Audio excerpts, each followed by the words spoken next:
क्या बोल रहा था मैं?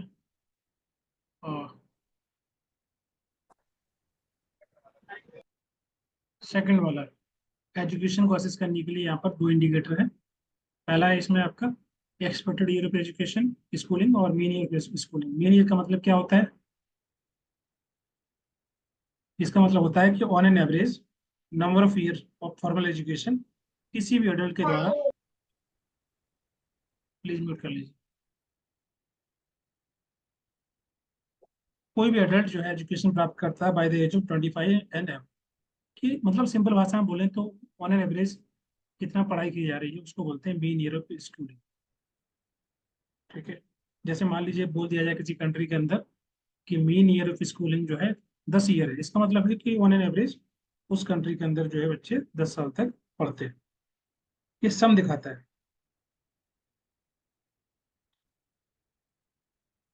कि जो फॉर्मल एजुकेशन ली जाती है वो लगभग 10 साल तक वहां पर ले रहे हैं। वो आपका कहलाएगा मीन ईयर, इसलिए मीन लिखा है। दूसरा expected year. Expected year of schooling का मतलब क्या होता है? ये फ्यूचर प्रोस्पेक्ट को दिखाता है कि जो एजुकेशन अपॉर्चुनिटी है कितने साल तक मिलेगी या मिल सकती है। वो फ्यूचर जो प्रोस्पेक्टिव होता है उसको दिखाता है कि number of year any child जो है that is expected to spend in the education, like school college university, कि कब तक जो है वो पढ़ सकता है या पढ़ेगा। That is prospect of future education opportunity. इसलिए यहाँ पे लिखा है एक्सपेक्टेड ईयर स्कूल। ठीक है। उसमें रेपिटेशन ईयर साथ में रहते हैं, जैसे कोई फेल हो गया दोबारा एग्जाम दे रहा है तो वो एक ईयर भी उसमें ऐड होगा। ठीक है। वो कहलाएगा आपका एक्सपेक्टेड ईयर ऑफ स्कूलिंग। अभी इंडिया के अंदर लगभग 11.9 ईयर है कि वन एन एवरी बच्चे जो है इतने साल तक पढ़ने की चांसेस है एक्सपेक्टेड।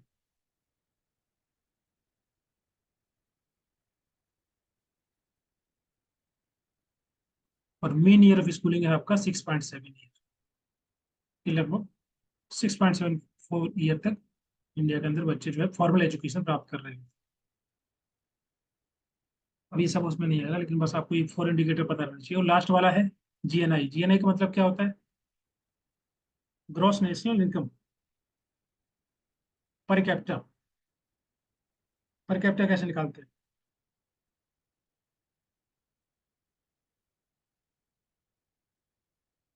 जब हम जीएनआई को पॉपुलेशन से डिवाइड कर देते हैं तो आपका फिर वो पर कैपिटा मेजर हो जाता है।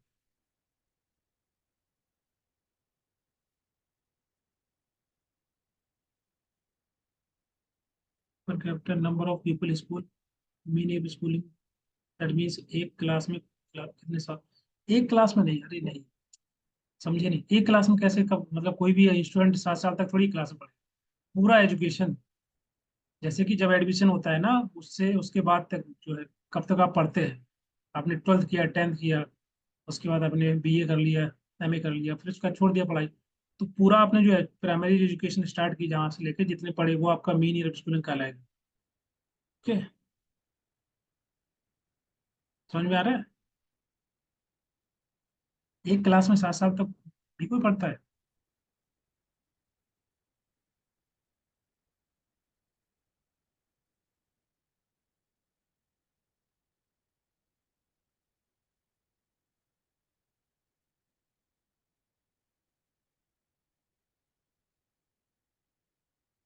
सर इसमें फॉरेन इनकम ऐड होता है, आई थिंक इसमें ऐड होता है पर कैपिटा के अंदर।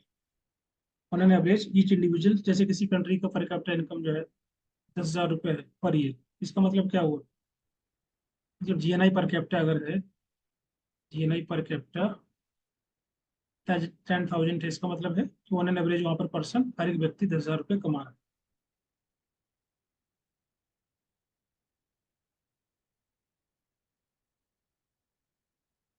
ठीक है। तो तीनों मिलाकर के चारों इंडिकेटर के माध्यम से तीनों डायमेंशन असेस की जाती है और उसके माध्यम से एसडीआई को डेवलप किया जाता है या कोड बनाई जाती है। यहाँ पर कुछ रैंक दी है, रैंक रैंक देख लीजिए क्या क्या है। 2023 2024 का आपका 134 है, और उससे लास्ट ईयर का आपको 132 था, और उससे पहले 131। तीनों याद कर लेना, दो तो कर ही लेना एटलीस्ट। एक बार ना उन्होंने कंपैरिजन करके पूछ लिया था, तो आपको दोनों पता रहनी चाहिए। ठीक है, यहाँ पर कुछ इंपॉर्टेंट की उनकी संस्थाएं दी गई है और उनके एस्टेब्लिश ईयर, तो ये भी ईयर याद कर लेना इनका।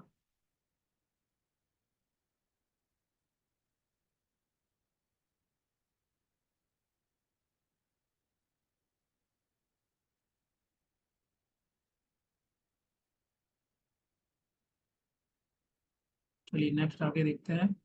फाइव पिलर ऑफ आत्मनिर्भर भारत, यहाँ से एग्जाम में क्वेश्चन आए हुए हैं इंक्रीजिंग ऑर्डर में। नहीं नहीं, वो मैंने ऐसे ही लिख दी है, मतलब अगर वो इंक्रीजिंग ऑर्डर में लगे हैं क्या? नहीं नहीं, ऐसा कुछ नहीं है ना, वो तो केवल सिंपल यहाँ पर संस्थाएं हैं उनके ईयर, आप उनको याद करना है, इंक्रीजिंग ऑर्डर डिक्रीजिंग ऑर्डर में नहीं है, सिंपल।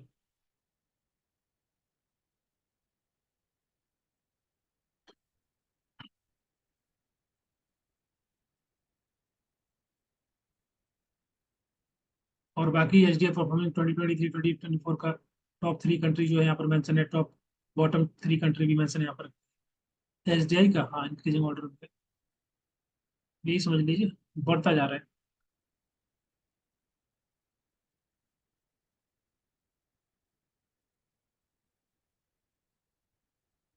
अच्छा बताइए, जो बढ़ रहा है इसका मतलब क्या, अच्छा है कि बुरा है?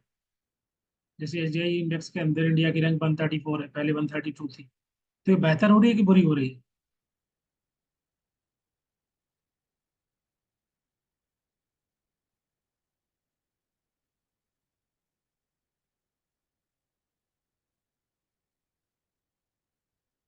Sir minimum increase decrease and sharp increase, अरे वो क्वेश्चन में लिखा हुआ था मिनिमम इंक्रीज डिक्रीज, वो हर जगह थोड़ी लिखा होता है। मिनिमम इंक्रीज का मतलब होता है कि जैसे बढ़ रही है, जैसे कि मान लीजिए पहले 132 थी, इस साल 131 है, तो इंक्रीज हुई, मिनिमम इंक्रीज हुई। ठीक है, ये हो गया मिनिमम इंक्रीज डिक्रीज। शार्प का मतलब होता है ज्यादा, घट जाना, बढ़ जाना। थोड़ा बहुत बढ़े घटे तो मिनिमम कहलाएगा। ठीक है, तो अगर जैसे कि पहले 31, अभी जैसे मान लो 132 थी 2022 में, और 2023 4 में बढ़ गया, तो इसका मतलब ये अच्छी नहीं है रैंक, मतलब खराब होती जा रही है, नॉट गुड, है ना? उसी को लेकर के क्वेश्चन पूछ लिया था उन्होंने, मिनिमम डिक्रीज इंक्रीज को लेकर के, तो आपको थोड़ा लैंग्वेज भी समझ में आनी चाहिए क्वेश्चन में क्या पूछ रहे हैं वो। कभी कभी आपको रैंक याद रहेगा, लेकिन वो भाषा ऐसी दे देते हैं, कंफ्यूज हो जाओ। नेक्स्ट यहाँ पर 5 पिलर दिए हैं आत्मनिर्भर भारत के, जो कि एग्जाम के लिए इंपॉर्टेंट है। पहला इकोनॉमी है, दूसरा इंफ्रास्ट्रक्चर सिस्टम, फिर वाइब्रेंट डेमोग्राफी एंड डिमांड। ये पांचों के पांचों जो है एग्जाम में पूछे गए हैं पहले भी, और आगे भी आने के चांसेस है।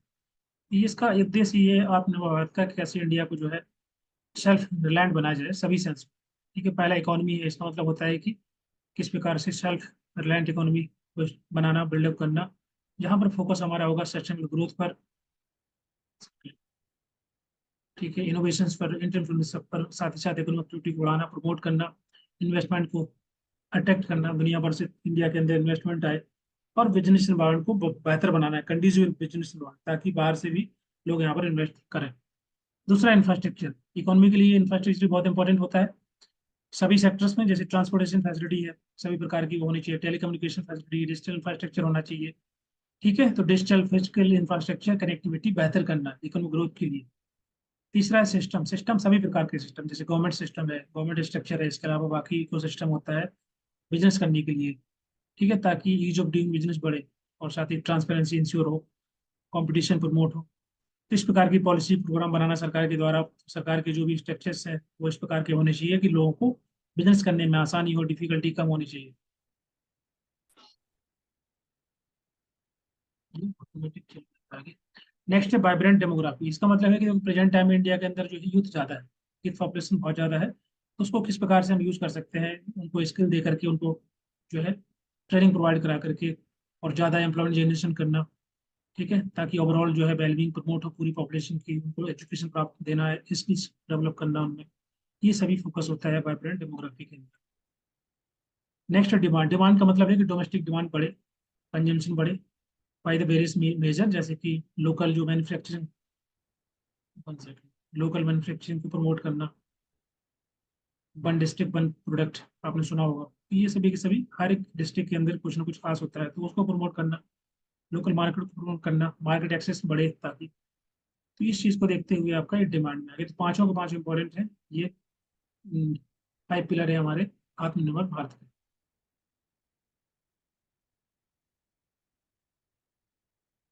क्लियर है पांचों?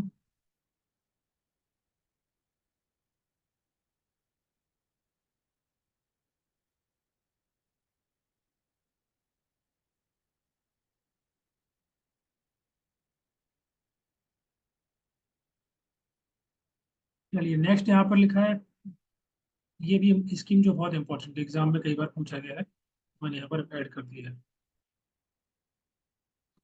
बेटी बेटी बचाओ बेटी पढ़ाओ स्कीम, इसको बोलते हैं BBP। ठीक है। इस स्कीम को लॉन्च किया गया था ताकि जो भी क्रिटिकल इश्यू है चाइल्ड सेक्स रेशियो को लेकर के डिक्लाइन हो रहा है उसको हम रोक पाए, एड्रेस कर पाए। साथ ही साथ जो कंसर्न थे regarding gender discrimination, women empowerment, उसको लेकर के इस स्कीम को 2015 में भारत सरकार के द्वारा लॉन्च किया गया था। इसके 3 ऑब्जेक्टिव यहाँ पर मेंशन है। पहला तो ये है कि gender based sex selection elimination को खत्म करना, जो कन्या शिशु हत्या कर दी जाती है जन्म से पहले, उसको रोकने के लिए, और साथ ही साथ गर्ल चाइल्ड को प्रोटेक्ट करने के लिए, बचाने के लिए उसको इंश्योर करना। और तीसरा है किस प्रकार से एजुकेशन इंश्योर करना और पार्टिसिपेशन सुनिश्चित हो गर्ल चाइल्ड का through the,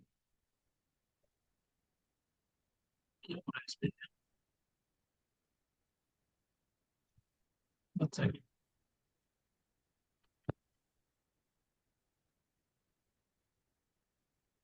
coordinated and the convergent effort. ठीक है, यहाँ पर जो है मैंने मेंशन किया हुआ है सेक्स रेशियो एट बर्थ, जो कि इम्प्रूव हुआ है। अगर देखें इस स्कीम की, इस स्कीम का बेनिफिट। एक मिनट रुकिए, ऑटोमेटिक आगे क्यों बढ़ रहा है? ये PPT शो रहा है आप लोगों को अभी?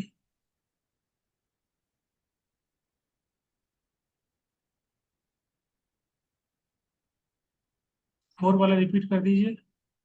वाइब्रेंट डेमोग्राफी का मतलब होता है कि जहाँ पे जैसे कंट्री, अपनी कंट्री प्रेजेंट टाइम में इंडिया की पॉपुलेशन जो है, यूथ पॉपुलेशन ज्यादा है ना, तो उस पॉपुलेशन को हम कैसे यूटिलाइज कर सकते हैं अपनी इकोनॉमिक ग्रोथ के लिए। तो उसके लिए हम उनको ट्रेनिंग देनी होगी भाई, के प्रकार से स्किल्स प्रोवाइड कराना, उनको रोजगार प्रोवाइड कराना, ताकि वो भी कंट्रीब्यूट कर पाए हमारे इकोनॉमिक ग्रोथ के अंदर कंट्री। वो आपका वाइब्रेंट डेमोग्राफी है। ठीक है। रोजगार जनरेशन करना, यूथ को एम्पावर करना, उनको एजुकेशन, उसमें स्किल्स प्रोवाइड कराना, ताकि पूरी पॉपुलेशन की ओवरऑल वेलबींग प्रमोट हो सके, इंप्रूव हो सके। क्लियर है सर जो? चलिए, तो यहाँ पर लिखा हुआ है कि जो 2016 में, 2015 के अंदर जब इसकी लॉन्च किया गया, तो अभी प्रेजेंट टाइम अगर देखें 2023 और 2024,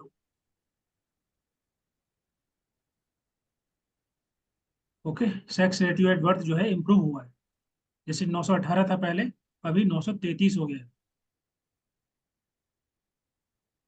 ये क्या होगा पता नहीं, स्क्रीन में कुछ गड़बड़ हो सकता है, लैपटॉप हैंग कर रहा हो कभी कभी, अब गर्मी इतनी है ना, तो वो इसी वजह से। हाँ, तो जैसे क्लिक करते हैं ना तो आगे पीछे होता नहीं कभी। कोई बात नहीं, अभी ठीक है। अभी दिख रहा है प्रॉपर। 2015 में इसको लॉन्च किया गया था, और ये कुछ इसके स्पेसिफिक ऑब्जेक्टिव है। अभी तो आप लोगों को याद भी हो गया होगा क्योंकि कई बार डिस्कस कर चुके हैं ये वाला।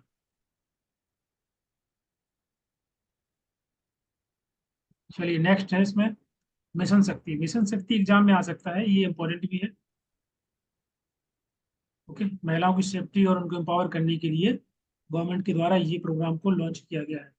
ठीक है, ये पार्ट है Beti Bachao Beti Padhao safe daughter educate daughter के कैंपेन का हिस्सा है। ठीक है, इसका फोकस ये रहता है किस प्रकार से महिलाओं का पार्टिसिपेशन बढ़े, उनको स्ट्रेंथन किया जाए सभी क्षेत्रों में। ठीक है, तो ये जो मिशन शक्ति है इसको लॉन्च किया गया था 15वीं जो फाइनेंस कमीशन थी 2021 से 2025 तक, उसमें इसको जो है लॉन्च किया गया। कि इसका फोकस है किस प्रकार से वीमेन एम्पावरमेंट को बढ़ावा दिया जा सकता है, उसके जो प्रोग्राम्स हैं उनको इंटीग्रेट करना। तो जैसे कि इसके अंदर आपके दो सब स्कीम्स आई जाती हैं, पहला है समल और दूसरा है समर्थ। ठीक है, समल के अंदर इसका मतलब है कि सेफ्टी एंड सिक्योरिटी इंश्योर करना। उसके लिए कुछ यहाँ पर इनिशिएटिव्स हैं, स्कीम्स हैं, जैसे कि वन स्टॉप सेंटर है, वीमन हेल्पलाइन नंबर है, बेटी बचाओ बेटी पढ़ाओ, ये भी इसी के अंदर आ गया है। और नारी अदालत, ये कुछ इनिशिएटिव जो है। नारी अदालत, ये कुछ इनिशिएटिव आपके आते हैं पहले वाले सब। दूसरा है सामर्थ्य। सामर्थ्य के अंदर आपके इसका उद्देश्य किस प्रकार से महिलाओं को एम्पावर करना है, तो उसके लिए कुछ यहाँ पर स्कीम्स मेंशन की गई है, जैसे कि उज्ज्वला स्कीम है, स्वधार गृह, सुधार गृह, वर्किंग वीमेन हॉस्टल्स हैं, ये इसके इसमें ऐड किए गए हैं दूसरे वाले सामर्थ्य के अंदर। ठीक है, इसके अलावा इसमें national crèche scheme for children working mothers and प्रधानमंत्री मातृ वंदना योजना, इनको भी इसमें ऐड किया गया है। तो अगर मिशन शक्ति को लेकर के वैसे क्वेश्चन अभी आया नहीं, आई थिंक अगर आ जाएगा तो आप लोग प्लीज वहां पर करके आना। ठीक है, इसमें एक दो डाउट रहते हैं, उनको लेकर के देख लेते हैं कि ये क्लियर है ना, इसमें कोई डाउट तो नहीं है।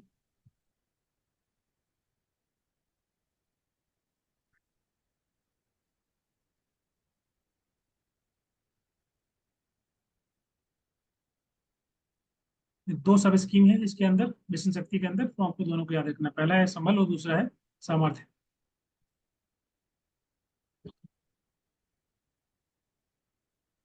उज्ज्वला स्कीम, एक तो आपका होता है उज्ज्वला, ठीक है, योजना है, और दूसरा है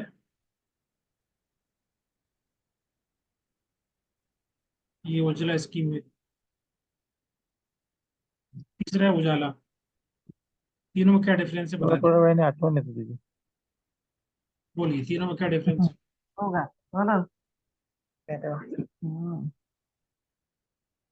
एक बार तो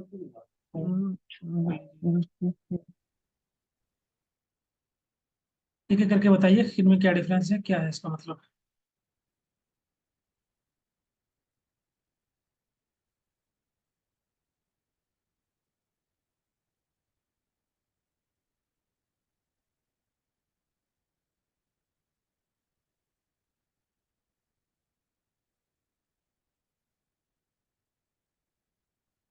उजाला स्कीम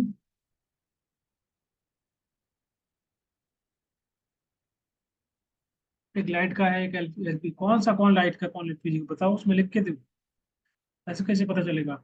उजाला स्कीम 10 रुपए में लाइट बल्ब देना है। Ujala is a LPG gas, Ujjwala is for the LPG. Ujjwala, देखो इसमें ना ए बना ऐड हुआ है, कुछ तो गड़बड़ हो गया इसमें आज। यहाँ पर ए एक्स्ट्रा है। रागनी, ये बिल्कुल सही लिखा है, Ujjwala is for trafficking, Ujjwala scheme for the LPG, Ujala for the, बिल्कुल ये आपका उजाला जो है वो एलईडी को लेकर के है। ठीक है, एफिशिएंट लाइटिंग प्रोग्राम जो है इसको बोलते हैं लाइटिंग प्रोग्राम। इसका फोकस था किस प्रकार से एनर्जी कंजम्पशन को हम कैसे कम कर सकते हैं, ठीक है, सेव कर सकते हैं, लाइट को बचा सकते हैं। ठीक है, ये फोकस था इसका, जो फोकस था कि use of energy in a very efficient way in a residential level, that is Ujala scheme. यहाँ पर है उज्ज्वला। उज्ज्वला स्कीम का मतलब क्या होता है, इसको बोलते हैं प्रधानमंत्री पीएम उज्ज्वला योजना, पीएम यूवाई।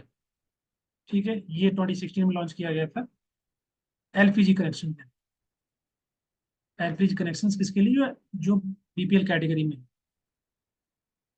ठीक है, 50 मिलियन एलपीजी कनेक्शन। और दूसरा है आपका उज्ज्वला स्कीम, इसमें ए यहाँ बीच में है। ठीक है, टू का मतलब होता है कि उसको दोबारा स्कीम को दोबारा लॉन्च किया गया, उसमें और भी नए ऑब्जेक्टिव ऐड किए गए, जैसे पहले वाले में 20 मिलियन था, फिर दोबारा उसको ऐड करके उन्होंने और आगे बढ़ा दिया।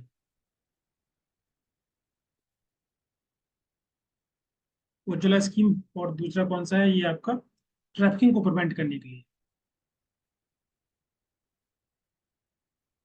रेस्क्यू करना, रिहेबिलिटेट करना। ठीक है, जो भी व्यक्ति, जो ऐसे व्यक्ति जो कि अफेक्टेड है ट्रैफिकिंग की वजह से, या उनका कमर्शियल सेक्सुअल एक्सप्लॉयटेशन होता है, तो उसके लिए सरकार के द्वारा ये किसके द्वारा लॉन्च किया गया था, उज्ज्वला स्कीम के अंतर्गत, ताकि उसको रोका जा सके। समझ में आ रहा है।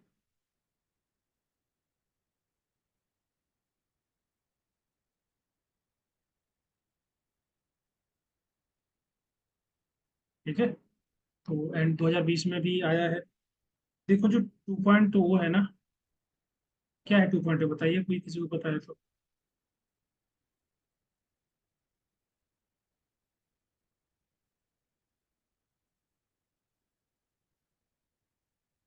इसमें और भी ऐड किया गया, जैसे कोविड के टाइम पे ना बहुत सारे ऐसे लोग थे जो माइग्रेंट वर्कर थे, है ना, उनको बड़ा दिक्कत हो रहा था।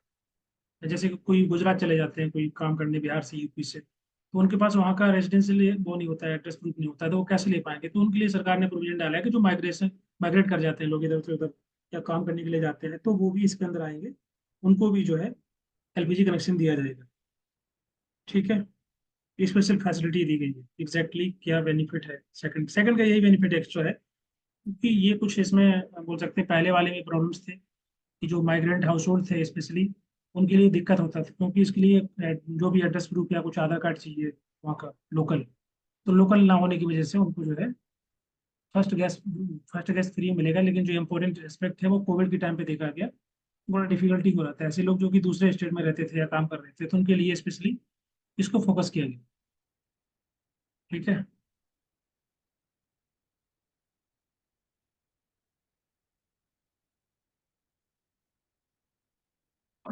आपका दिसंबर 2022 तक ही था इसका टारगेट। ठीक है, लगभग 9 करोड़ स्कीम जो है इसमें दिए गए। 1.6 करोड़ एलपीजी कनेक्शन देने की बात की गई थी 2.0 में। ठीक है, क्लियर है।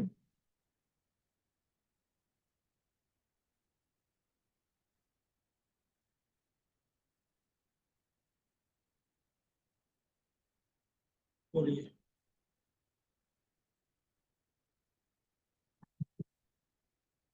तो ये कुछ डिफरेंस रहेगा एग्जाम में, देखो अगर जो जो क्वेश्चन आ सकता है, जो मुझे लग रहा है कि ये क्वेश्चन इंपॉर्टेंट है, इसमें क्वेश्चन वो लोग दे सकते हैं, क्योंकि ये नया है, मतलब ये जो फाइनेंस कमीशन है 2021 से 2025 वाला, ये अपडेट भी है, मतलब नया है।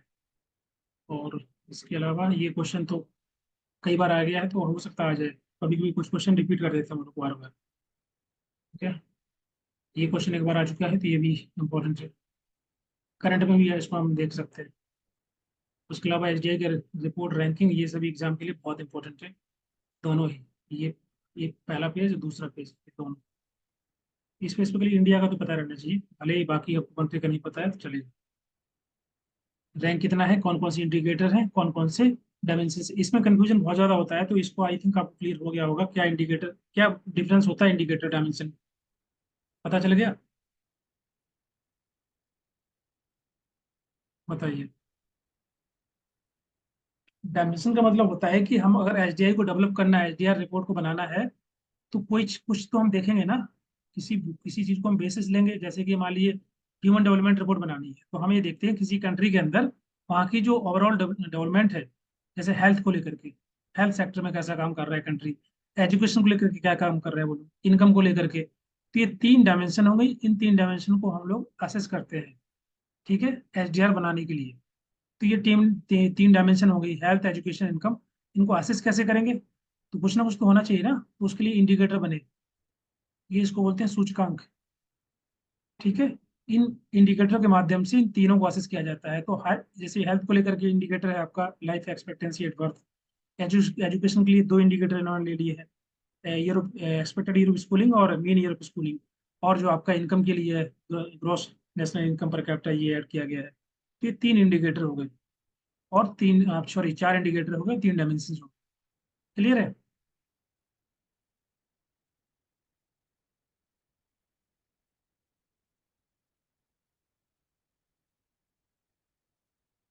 बोलिए। ये क्लियर क्वेश्चन है कितनी? ये क्वेश्चन सेट में भी आता है, लगभग सभी सेट के एग्जाम आप देखेंगे वहाँ पर एसडीआई को लेकर के वो लोग ऐसे दे देते हैं कंफ्यूज करने के लिए, कि कहीं पर डायमेंशन के साथ इंडिकेटर ऐड कर देते हैं, कहीं इंडिकेटर के साथ डायमेंशन, तो वहाँ पर कंफ्यूजन हो जाता है। तो आप कंफ्यूज बिल्कुल नहीं होना है, जो अलग अलग दिख रहा है प्रॉपर तरीके से तीनों।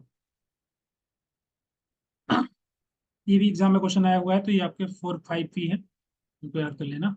ये एसटीसी के हैं, मतलब वही डायमेंशन जो मैंने बात, जैसे कि आप आपका यहाँ देखना, हाँ, यहाँ पर आपका एसडीआई की डायमेंशन 3 है। ठीक है, यहाँ पर आपके सस्टेनेबल डेवलपमेंट गोल की डायमेंशन यहाँ पर दिए गए, people planet prosperity peace planet, इस प्रकार से।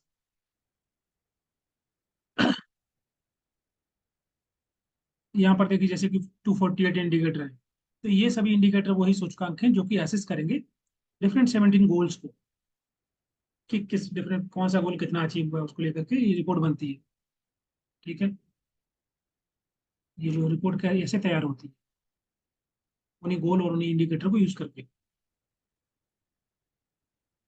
तो यहाँ पर ये जो है आपका जो टाइटल है उसका रखना, एग्जाम में आ सकता है title, agenda title, post negotiation of the title, exam में आया है एक बार तो दो बार आ गया था, एक ही क्वेश्चन पेपर दो बार एलजीजी क्वेश्चन। नीति आयोग से मोस्ट इंपॉर्टेंट टॉपिक है, मोस्ट इंपॉर्टेंट। ठीक है, ये फाइव स्पैन मैंने पढ़ा दिए बस इसमें, इनका ईयर याद कर लेना, बहुत इसमें कुछ समझाने वाला जो ज्यादा था नहीं, उसे याद करने का है, याद कर लेना आप लोग।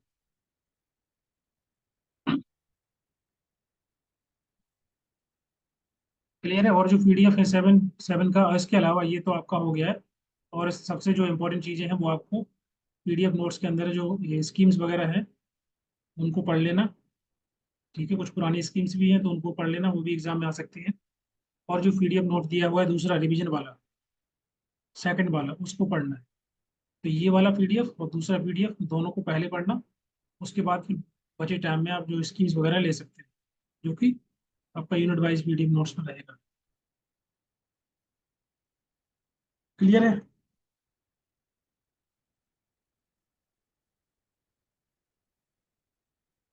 बोलिए। ठीक है, तो आज के लिए इतना ही है, बाकी हम लोग यूनिट 8 में डिस्कस करेंगे। इम्पोर्टेंट देखो, यूनिट 8 के अंदर सबसे मोस्ट इंपोर्टेंट है आपका इंडियन कॉन्स्टिट्यूशन, वही पढ़ के आना है। मतलब पढ़ना सब है लेकिन ये सबसे ज्यादा इंपॉर्टेंट, यहाँ से लगभग 5-6 क्वेश्चन आते हैं हर साल, केवल एक चैप्टर से। तो ये चैप्टर आपको छोड़ना नहीं है किसी भी रूप में। बाकी जो इंपॉर्टेंट होगा हम लोग कल डिस्कस कर लेंगे क्लास के अंदर। ठीक है, तो एडमिट कार्ड रिलीज होगा या नहीं, यानी आइडिया तो मैंने बताया ना आपको। एक दो दिन रुक जाइए, पढ़ाई करते रहिए आप लोग, एडमिट कार्ड रिलीज होना होगा, हो जाएगा। पोस्टपोन होना होगा एग्जाम, वो भी पता चल जाएगा। इतना ज्यादा टाइम बर्बाद मत करिए यूट्यूब वगैरह पे। मैंने देखा बहुत सारे स्टूडेंट मुझे कॉल कर रहे हैं, जैसे यूट्यूब पे मैंने देखा, अरे यूट्यूब कोई ऑफिशियल जगह थोड़ी है कि वो लोग कोई नोटिफिकेशन जारी करते हैं। वो सब टाइम बर्बाद करने के लिए स्टूडेंट वीडियो बनाते रहते हैं यूट्यूब पर से।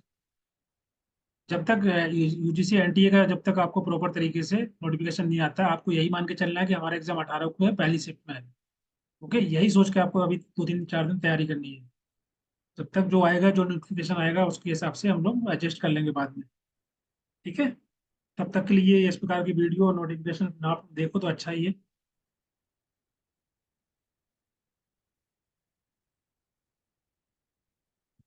चलिए, गुड नाइट। कल डिस्कस करेंगे यूनिट 8। यूनिट 8 को पढ़ना अच्छे से, और ही कल हम लोग डिस्कस कर लेंगे। ठीक है, टाइम को इधर उधर खर्च मत करो, बहुत इंपॉर्टेंट है, एग्जाम से पहले जो समय होता है बहुत ज़्यादा इंपॉर्टेंट होता है, उज्जवल होता है। और आप सभी से रिक्वेस्ट है मेरी, please focus on study, and good night to all.